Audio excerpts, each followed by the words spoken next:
She drives an older car,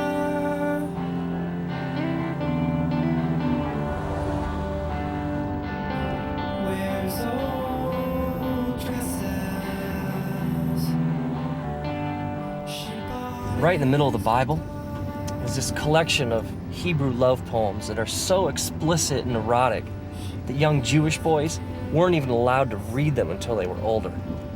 Now, Song of Songs gives us like a picture, a series of pictures of the relationship between a man and a woman. The joy, the struggle, the complexity. It's almost as if the love that this couple is exploring has a life of its own. The woman says several times, she says, "Do not arouse or awaken love until it so desires." It's almost as if she says, you know, whatever this is, it's so good, it's so beautiful, and we can't do anything to mess this up.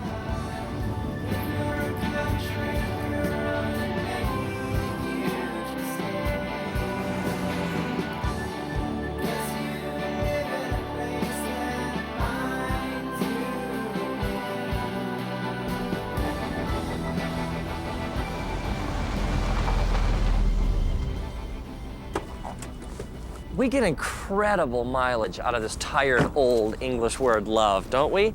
I mean, we'll tell somebody that we love them, and then in the same breath, we'll talk about how much we love a new car or a certain pair of pants. I mean, I love my wife, and I also love tacos.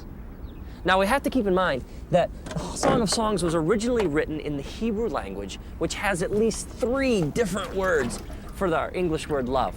The first word we find is the word Raya. Raya would be translated literally as like friend or a companion, somebody you hang out with. We might even translate it as like the word soulmate. We hear people talk like this all the time. They'll say things like, you know, she's my best friend, or I could tell him anything. These are all expressions of Raya. So we see that at the core of this relationship between these lovers, there's a friendship.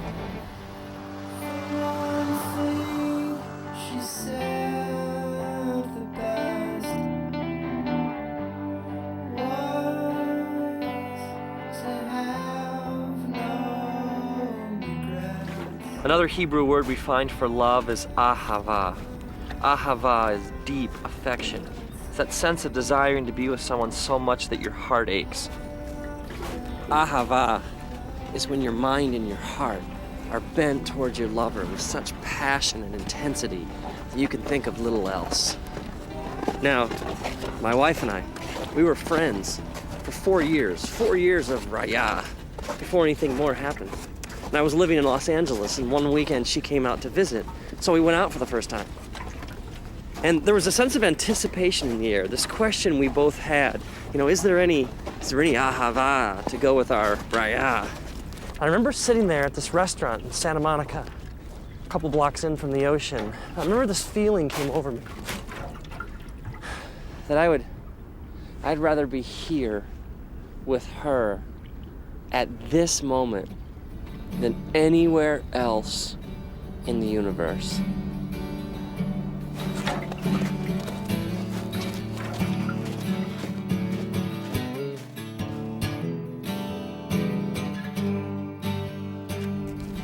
The lovers in Song of Songs declare that Ahava is as strong as death, that many rivers cannot quench Ahava. Ahava is love of the will. Now, this is way more profound than fleeting romantic feelings. This is much more than like temporary urges. Ahava is making a decision to join your life to the life of another. And this is an emotion that leads to commitment, that leads to joining your life to somebody else's. Ahava is what makes things last.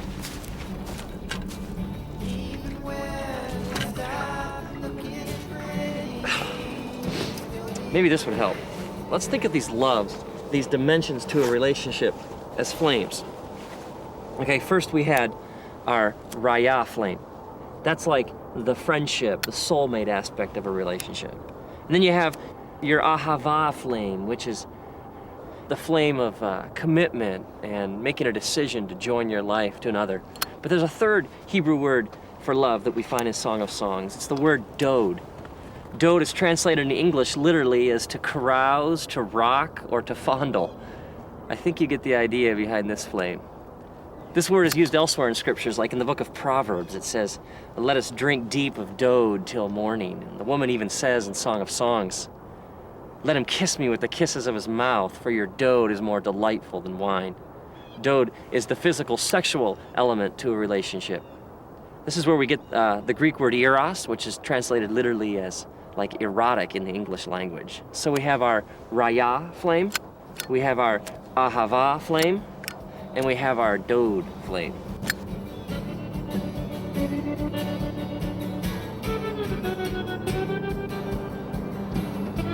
So when this man and woman come together, all these flames get combined.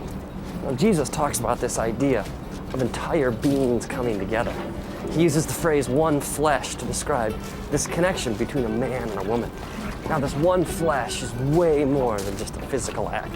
I mean, it's emotions, it's hearts, it's minds, it's experiences. It's the mingling of souls. And so this coming together physically becomes a picture of a deeper spiritual reality.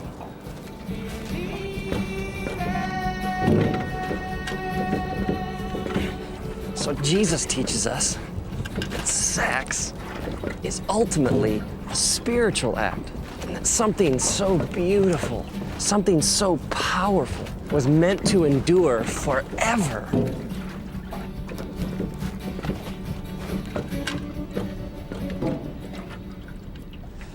See, the one flame burning all by itself will never be as hot as all the flames burning together. I mean, we were created for all the flames to burn as one. I mean, think about all the ways that we mess this up. I mean, take an affair for an example. An affair is two people sharing the Dode flame, but without any of the other flames. Without the Raya or the Ahava. I mean, there's no friendship, there's no commitment, there's no loyalty, no sacrifice. And I mean, there's Dode, but there's no Raya or Ahava. It's two people trying from this one flame, the Dode flame, to get all the heat of the three flames burning together. I mean, no wonder it leaves a person empty and unfulfilled. We were created for so much more. And so the person keeps coming back to this one flame over and over again, and yet it never truly satisfies. It can't. Or how about the couple who have been married for years and they're still together? There's still some commitment. I mean, there's still some ahava, but let's be honest, there's not much else. There's no friendship. There's no sex. And they neglect the flames, and eventually they flicker and they fade and they go out.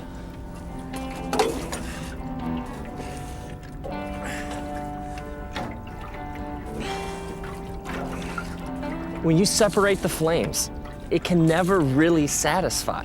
It's like you're living outside how God wired you to live. I mean, maybe our culture has no clue what true sexuality really looks like. Maybe the world around us, when it comes to sex, just doesn't get it. I mean, true sexuality is vast and mysterious. I mean, it's big, it involves all of you. I mean, you have a body, but you also have a soul and a spirit. Sex is the mingling of souls. It's a man and a woman coming together and giving all of themselves to each other. And now, may you honor the way that God created you. May you have a profound sense of respect for the fact that you are a deeply spiritual and mysterious being, and that sex is ultimately a profoundly spiritual thing.